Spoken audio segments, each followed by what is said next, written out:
Je me souviens encore du bruit, pas de sa voix, pas de ses excuses, mais de ce bruit, celui du verre qui éclate contre le mur, le silence juste après.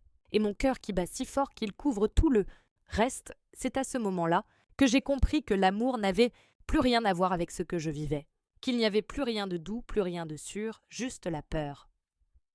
Je m'appelle Rose. Je vis à Nice, dans le sud, là où le soleil a toujours ce goût de promesse. C'est là que j'ai rencontré Léo. C'était un soir d'été, dans un bar en bord de mer. Il riait fort, parlait à tout le monde.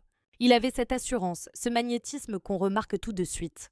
Quand nos regards se sont croisés, il a fait ce sourire qui fait croire qu'on est unique. Il m'a invité à danser. Et moi, j'ai dit oui, comme si c'était écrit d'avance. Les premières semaines ont été magiques. Il m'écrivait des mots tendres, m'appelait mon miracle. Il me disait qu'il n'avait jamais rencontré quelqu'un comme moi, qu'avec moi, il voulait se poser. Je riais, je flottais, j'étais amoureuse, follement. Je me disais, enfin, quelqu'un qui m'aime vraiment. Il m'emmenait partout. Les restaurants avec vue sur la mer, les petites criques cachées où on regardait le coucher de soleil, les concerts improvisés sur la place Masséna. Il connaissait tout le monde, saluait les serveurs par leur prénom, embrassait les joues des inconnus comme s'ils étaient ses meilleurs amis. J'étais fière d'être avec lui, fière qu'il m'ait choisi, moi. Il disait que j'étais différente des autres, que j'avais cette lumière dans les yeux qu'il cherchait depuis toujours. Et moi, j'y croyais. Mais l'amour, le vrai, ne fait pas mal. Et à l'époque, je ne le savais pas encore. Ça a commencé doucement. Des remarques lancées avec un sourire. « Tu vas sortir comme ça ? Tout le monde va te mater. Pourquoi tu parles encore à lui ? Il te drague, ça se voit. Au début, j'ai trouvé ça presque attendrissant. Il était un peu jaloux, c'est tout. Ça voulait dire qu'il tenait à moi, non ? Mais cette jalousie est devenue une ombre qui s'étendait sur tout. Il voulait tout savoir, où j'allais, avec qui, combien de temps. Chaque message que je recevais devenait une enquête. Il fouillait mon téléphone, lisait mes conversations, vérifiait mes likes sur Instagram. C'est normal, non ? Quand on s'aime, on n'a rien à cacher. Et moi, je voulais juste éviter les disputes. Alors, j'ai commencé à cacher ma peur. J'ai supprimé des contacts. J'ai arrêté de poster des photos. Je répondais en mettant mon téléphone sur la table, face visible, pour qu'il voie que je n'avais rien à cacher. Mais rien n'était jamais assez. Un jour, il a vu que j'avais aimé la photo d'un ancien camarade de lycée, un garçon que je n'avais pas vu depuis 10 ans. Il a hurlé pendant 1 heure. Il a dit que j'étais une menteuse, que je le trahissais, que j'allais finir seule parce que personne ne m'aimerait comme lui. Et moi, je pleurais.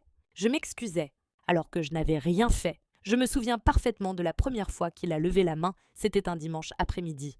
On devait aller déjeuner chez ma mère.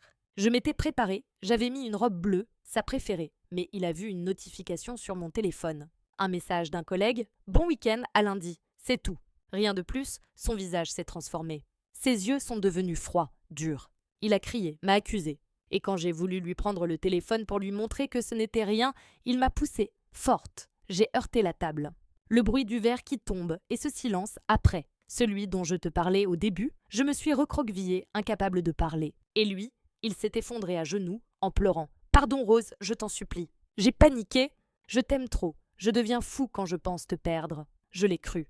Parce que quand on aime, on veut croire. Les jours qui ont suivi, il a été parfait. Fleurs, dîner, mots doux. Il disait qu'il allait changer, qu'il allait consulter quelqu'un, que j'étais la personne la plus importante de sa vie. Et moi, j'avais envie d'y croire. Mais la violence, elle revient toujours. Et chaque fois, un peu plus fort, il s'énervait pour des détails.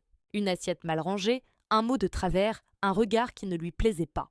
Il pouvait me serrer le bras jusqu'à me laisser des marques, puis m'embrasser juste après en disant « Regarde ce que tu me fais faire. Tu me rends fou, Rose », comme si c'était ma faute, comme si j'étais responsable de sa colère. Petit à petit, il m'a isolée.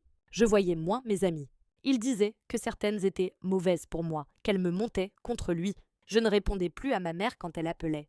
Parce qu'il détestait les gens qui se mêlent de tout, j'ai commencé à mentir pour lui. À dire que j'étais fatiguée, que tout allait bien, que je voulais juste être tranquille. La vérité, c'est que j'étais prisonnière, je ne sortais plus seule. Je ne travaillais plus. Il avait insisté pour que je démissionne, disant qu'il gagnerait assez pour nous deux. Je n'avais plus d'argent à moi, plus de vie à moi. J'existais à travers lui, dans sa bulle, sous son contrôle. Vivre avec un homme violent, c'est vivre dans la peur du prochain mot, du prochain geste. Tu apprends à marcher sur des œufs, à deviner ses humeurs avant lui. Tu souris quand il veut, tu te tais quand il faut. Un soir, il a frappé le mur juste à côté de ma tête. La cloison a tremblé. Et dans sa main, j'ai vu le point rouge, prêt à recommencer. J'ai dormi cette nuit-là sur le sol de la salle de bain, en silence. Avec la serviette autour de moi, comme une armure inutile, je priais pour qu'il parte le lendemain, qu'il me laisse seul, qu'il disparaisse. Mais le matin, il était là, café fumant, croissant frais, sourire aux lèvres. T'as bien dormi, mon cœur?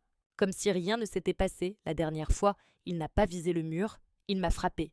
Pour de vrai, une gifle, puis une autre. J'ai senti le goût du sang. Et pendant une seconde, j'ai cru que j'allais mourir là, dans cet appartement où j'avais cru vivre l'amour. Mais quelque chose en moi s'est réveillé. Un instinct, une voix qui disait « Pars, maintenant ». Quand il s'est endormi, j'ai pris mon sac, mes papiers, et je suis sortie pieds nus. Je suis allée jusqu'à la station-service la plus proche, le visage en feu, les mains tremblantes. Le caissier m'a regardé, il n'a rien dit. Il a juste appelé la police. C'est lui qui m'a sauvée ce soir-là.